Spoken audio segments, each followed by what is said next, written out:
షాద్ నగర్ వైపు ఉన్న మన స్వర్గసీమ వెంచర్లో ప్లాట్లు కొన్న వాళ్ళంతా సంతోషంగా ఉన్నారు. ఒక్కసారి విజిట్ చేయండి.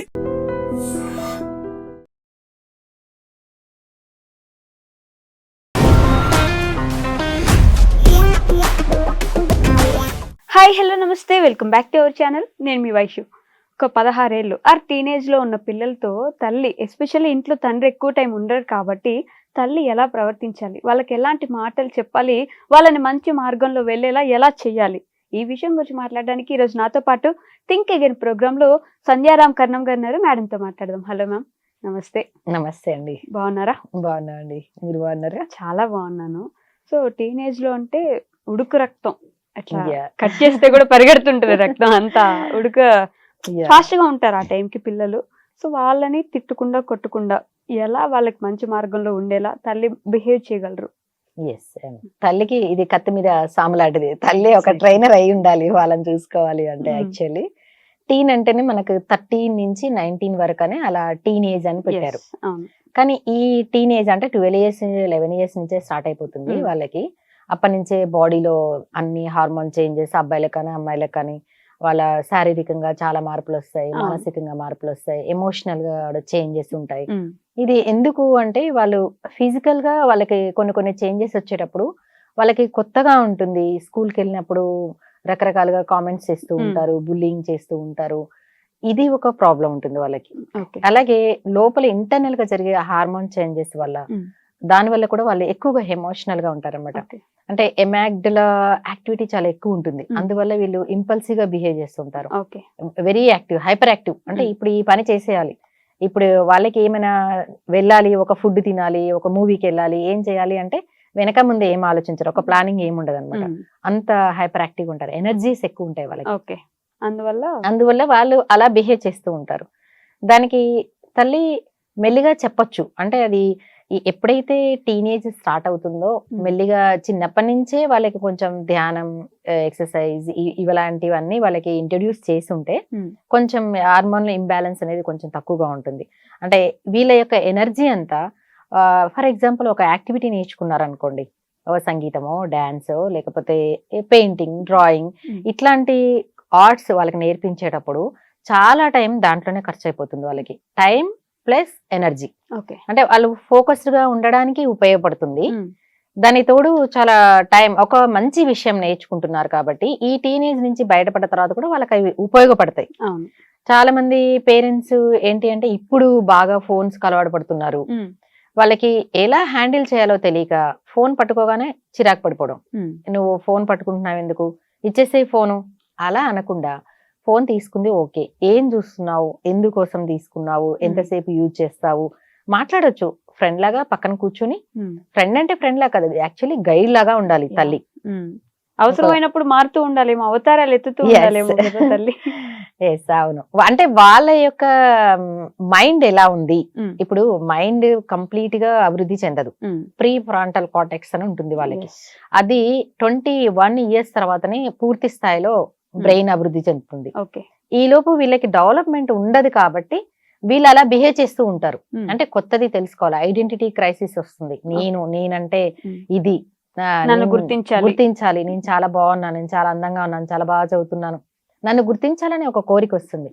అంటే ఎట్ ది సేమ్ టైం వాళ్ళని అప్రిషియేట్ చేస్తూనే, వాళ్ళని మెచ్చుకుంటూనే, మళ్ళీ ఇది చేస్తే బాగుంటుంది, ఇది నేర్చుకుంటే బాగుంటుంది, నువ్వు ఇలా ఉంటే బాగుంటుంది అని చెప్పాలి తప్ప అరిస్తే ఫస్ట్ థింగ్ వాళ్ళు తల్లిని ఎక్కువగా రోల్ మోడల్ గా చూసుకుంటారు. తల్లి ఎలా బిహేవ్ చేస్తుంది అంటే చెప్పడం కంటే వాళ్ళు ప్రవర్తించే విధానాన్ని వాళ్ళు దృష్టిలో పెట్టుకుంటారు. అంటే అమ్మ ఇప్పుడు పనమ్మాయి, ఫర్ ఎగ్జాంపుల్ పనమ్మాయి లేట్ గా వచ్చింది, పనమ్మాయిని ఈవిడ బడబడ అరిచేసింది అనుకుందాం. అలా ఆవిడ అరిస్తే వాళ్ళకి ఇదే ప్యాటర్న్ అలవాటు అవుతుంది. ఓ ఇలాగే ఉండాలి అంటే వాళ్ళు చూసిందే కదా నేర్చుకునేది. అలా కాకుండా ఆ తల్లి ఏమ్మా లేట్ అయిపోయింది, ఎందుకు ఒంట్లో బాగాలేదా, లేట్ గా వచ్చావా, సరే పోనీలే త్వరగా చేసే, నాకు అర్జెంట్ పని ఉంది, ఇట్లా సంథింగ్ ఇలా బిహేవ్ చేసినప్పుడు వీళ్ళు ఇదే నేర్చుకుంటారు. అంటే తల్లి బిహేవియర్ మీద వీళ్ళ ప్రభావం ఎక్కువగా ఉంటుంది.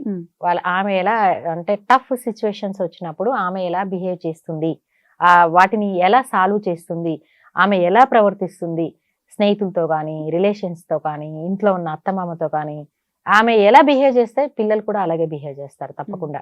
అంటే టీనేజ్ లో వాళ్ళు చాలా విషయాలు చాలా త్వరగా గ్రాస్ చేస్తారు. అవును. అంటే అచ్చుగుద్దినట్టుగా అది మంచిగా చెడా వాళ్ళకి అనవసరం.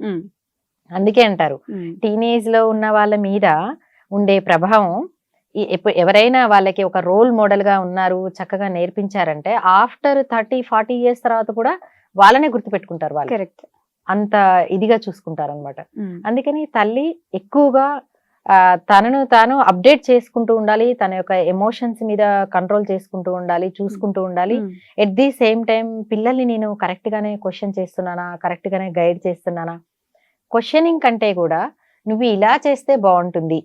ఇప్పుడు ఫర్ ఎగ్జాంపుల్ ఇందాక మనం ఫోన్ అనుకున్నట్టు ఫోనే పట్టుకుంది, గంటలే చూస్తుంది. అది ఎందుకు చూస్తుంది, చూసిన తర్వాత అడిగి తీసుకోవడం వేరు. అలా గబుక్కుని చాలా మంది లాగేసుకుని పక్కన పెట్టేస్తారు. అప్పుడు ఆ అమ్మాయి ఏమంటుంది, నిజంగానే ఎగ్జామ్ కోసం చదువుతూ ఉన్న అమ్మాయికి బాధే. కరెక్ట్. ఒకవేళ ఎగ్జామ్ కోసం కాదు, ఊరికే ఏదో సంథింగ్ ర్యాండమ్ గా చార్జ్ చేస్తుంది ఫ్రెండ్స్ తో అనుకుందాం. ఇక్కడ ఆ అమ్మాయి నా తప్పు, అమ్మ అలా తీసేసుకుంది, నేను చేసింది పొరపాటేలే, అంత సామరస్యంగా ఏమి ఉండదు. వెంటనే కోపం వచ్చేస్తుంది, ఈగో వచ్చేస్తుంది. అప్పుడు తెలియకుండా అబద్ధం ఆడేస్తుంది. అంటే అబద్ధం ఆడడానికైనా అగ్రెసివ్ గా బిహేవ్ చేయడానికైనా మనమే ఒక అవకాశం కల్పించినట్టయితే. అందుకని ఎందుకు వాడుతున్నారు ఏదైనా సరే, స్నేహితులు వాళ్ళ స్నేహితులు ఏంటి, ఎలా ఉన్నారు, వాళ్ళు ఎలా బిహేవ్ చేస్తున్నారు, వాళ్ళ ప్రభావం వీళ్ళ మీద ఏమన్నా ఉందా, వీళ్ళ డ్రెస్సింగ్ లో ఏమైనా చేంజెస్ వస్తున్నాయా, వాళ్ళ ఫిజికల్ బాడీ, మెంటల్ హెల్త్ మీద కూడా ప్రభావం ఉంటుంది. కాబట్టి టీనేజ్ లో వాళ్ళ యొక్క ఎమోషన్స్ ని అర్థం చేసుకోవాలి, వాళ్ళ శరీరంలో వచ్చే మార్పుల్ని అర్థం చేసుకోవాలి. వాళ్ళ బాడీలో అప్పుడు చేంజెస్ ఎక్కువ వస్తుంటాయి. ఆడపిల్లకైతే ఇదొక బాధ, ఈస్ట్రోజన్ ప్రొజెస్ట్రాన్ రిలీజ్ అవుతుంది, ఎక్కువ రిలీజ్ అయినప్పుడు అదొక బాధ వాళ్ళకి. అంటే ఇంకా వాళ్ళ కంట్రోల్లో ఉండరు, అగ్రెసివ్ గా ఉండడం, ఎక్కువగా మాట్లాడడం, ఎదురు తిరగడం. ఇప్పుడు వీళ్ళు ఎదురు తిరుగుతున్నామంటారు, ఎందుకు ఎదురు తిరుగుతుంది అనేది కూడా ఆలోచించాలి. హార్మోనల్ ఇంబ్యాలెన్స్ వలన, లేకపోతే స్కూల్లో తనకి ఏమైనా ప్రాబ్లం ఉందా, ఫ్రెండ్స్ తో ప్రాబ్లం ఉందా, అన్ని కూలంకషంగా చూడాలి యాక్చువల్లీ. సో అలా చూసుకుంటూ కొంచెం ధైర్యం చెప్తూ వాళ్ళ ఏజ్ కు తగ్గట్టుగా వాళ్ళని మెంటల్ గా ప్రిపేర్ చేస్తూ ఇలా ఉంటే బాగుంటుంది. వాళ్ళు ఎలా ఉంటే బాగుంటుంది, చిన్నప్పటి నుంచి పెంచేది ఎక్కువగా తల్లే కాబట్టి వాళ్ళ ఇష్టాలు తెలుసు కాబట్టి వాళ్ళని గైడ్ చేస్తూ ఉండాలి. ఫ్రెండ్స్ అంటే ఒక సమస్య వచ్చింది, ఒక ఫ్రెండ్ ఎలా సలహా ఇస్తుంది, అదే సేమ్ సలహాని తల్లి ఇవ్వదు కదా, దానికంటే బెటర్ గా ఇస్తుంది. వాళ్ళు ఎలా ఉండాలని ఒక సొల్యూషన్ కూడా ఇస్తుంది. అందుకని తల్లి గైడ్ లాగా ఉండాలి. Okay ma'am, thank you.